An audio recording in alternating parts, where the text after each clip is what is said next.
Good morning student. हम कक्षा 7 के पाठ 5 मिठाई वाला, जो कि लेखक भगवती प्रसाद वाजपेयी द्वारा लिखित है। हमने पिछली कक्षा में मिठाई वाला पाठ का पार्ट 1 पढ़ा था, जिसमें हमने पढ़ा था कि किस प्रकार से फेरी वाले नई नई तरह तरह की वस्तुएं बेचने के लिए आते हैं और लोगों को घरों के बाहर गलियों में आवाज इस तरीके से मधुर स्वरों में आवाज देते हैं कि घर के अंदर बैठे हुए लोग भी उठ उठ कर उनकी वस्तुओं को देखने के लिए, खरीदने के लिए आकर्षित हो जाते हैं और फेरी वाले इससे वस्तुएं लेने के लिए तत्पर रहते हैं। तो मिठाई वाला जो पार्ट है, इसमें भी एक फेरी वाले के बारे में ही बताया गया है कि एक फेरी वाला जो होता है वो किस प्रकार से पहले तो खिलौने वाला बन के आता है और बच्चों को आकर्षित करता है तरह तरह के खिलौने देके। अब वो 6 महीने बाद जब आता है तो मुरली वाले के रूप में आता है। 6 महीने बाद नगर भर में 2-4 दिनों से एक मुरली वाले के आने का समाचार फैल गया। लोग कहने लगे, भाई वाह, मुरली बजाने में वह एक ही उस्ताद है। मुरली बजाकर गाना सुनाकर वह मुरली बेचता भी है, सो भी 2-2 पैसों में। भला इसमें उसको क्या मिलता होगा? मेहनत भी तो ना आती होगी। एक व्यक्ति ने पूछ लिया, कैसा है वह मुरली वाला? मैंने तो उसे नहीं देखा। उत्तर मिला, उम्र तो उसकी अभी अधिक न होगी, यही 30-32 का होगा। दुबला पतला गोरा युवक, बीकानेरी रंगीन साफा बांधता है। वही तो नहीं जो पहले खिलौना बेचा करता था? क्या वह पहले खिलौना भी बेचा करता था? तो एक नगर में मुरली वाला जो क्या होता है, वो पहले जो खिलौना बेचता था वो 6 महीने बाद वापस आता है और मुरली वाले के रूप में आता है और वो भी मात्र 2-2 पैसे में बेचता है। तो एक व्यक्ति ने पूछ लिया कि वो कैसा, उसका रंग रूप किस तरीके से दिखता है, उसकी उम्र क्या है और क्या वो वही तो नहीं है जो पहले 6 महीने पहले खिलौने बेचने आया था। नेक्स्ट देखते हैं।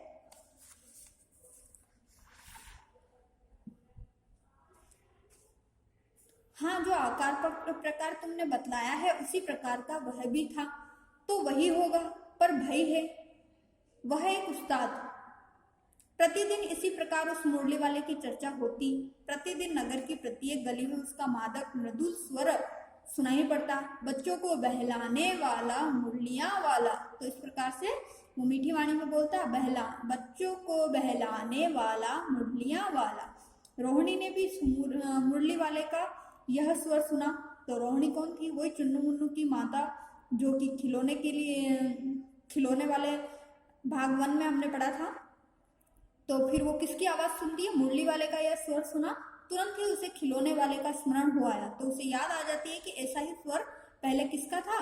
खिलौने बेचने वाला आता था उसका था।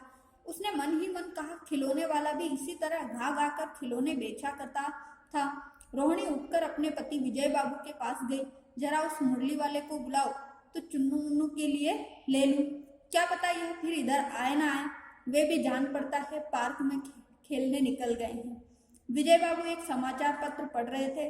उसी तरह से लिए हुए वे दरवाजे पर आकर मुरली वाले से बोले, क्यों भाई, किस तरह देते हो मुरली?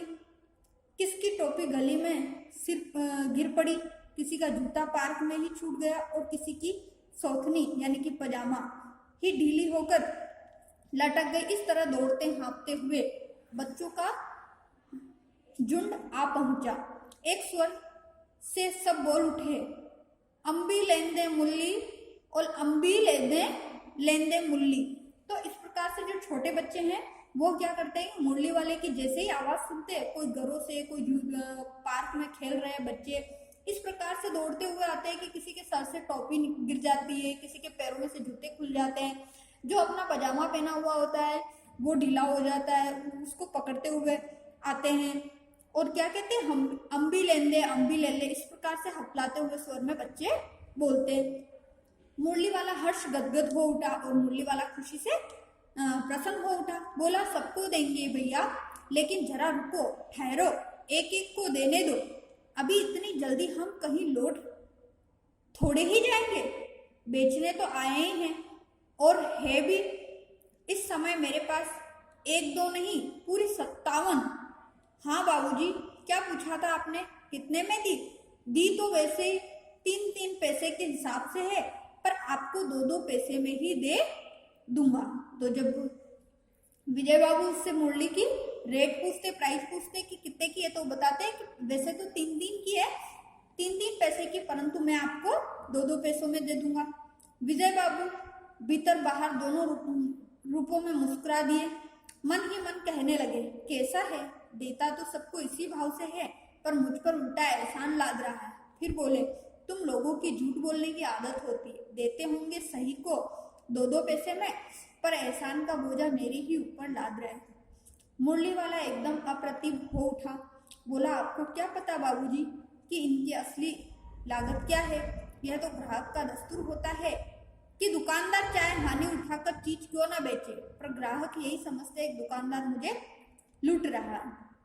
आप भला काहे को विश्वास करेंगे? लेकिन सच पूछिए तो बाबूजी, असली दाम 2 पैसा ही है।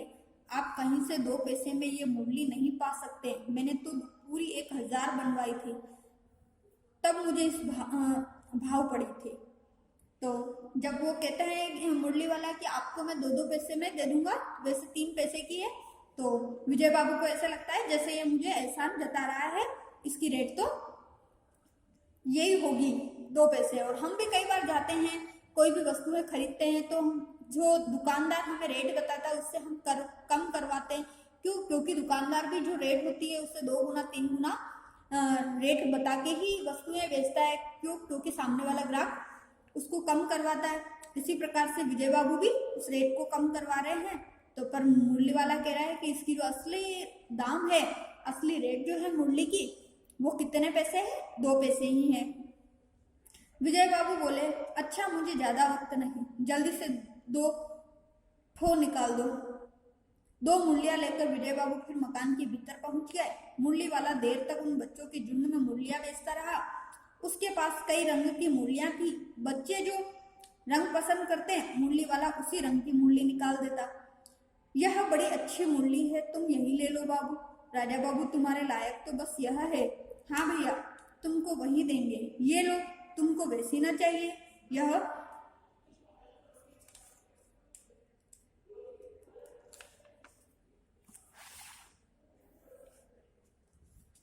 नारंगी रंग की, अच्छा वही ले, वही लो। ले आए पैसे, अच्छा ये ले लो, तुम्हारे लिए मैंने पहले से ही यह निकाल रखी, तुमको पैसे नहीं मिले। तुमने अम्मा से ठीक तरह ना मांगे होंगे। धोती पकड़कर पैरों में लिपटकर अम्मा से पैसे मांगे जाते हैं। बाबू, हाँ फिर जाओ, अब की बार मिल जाएंगे, दुअन्नी है। तो क्या हुआ? ये लो पैसे वापस लो। ठीक हो गया ना हिसाब? मिल गए पैसे। देखो मैंने तरकीब बताई। अच्छा, अब तो किसी को नहीं लेना है, सब ले चुके हैं। तुम्हारी माँ के पास पैसे नहीं है। अच्छा, तुम भी यह लो। अच्छा, तो अब मैं चलता हूँ। इस तरह मुरली वाला फिर आगे बढ़ गया। तो उस बच्चों से बातें करते हुए उसने क्या किया?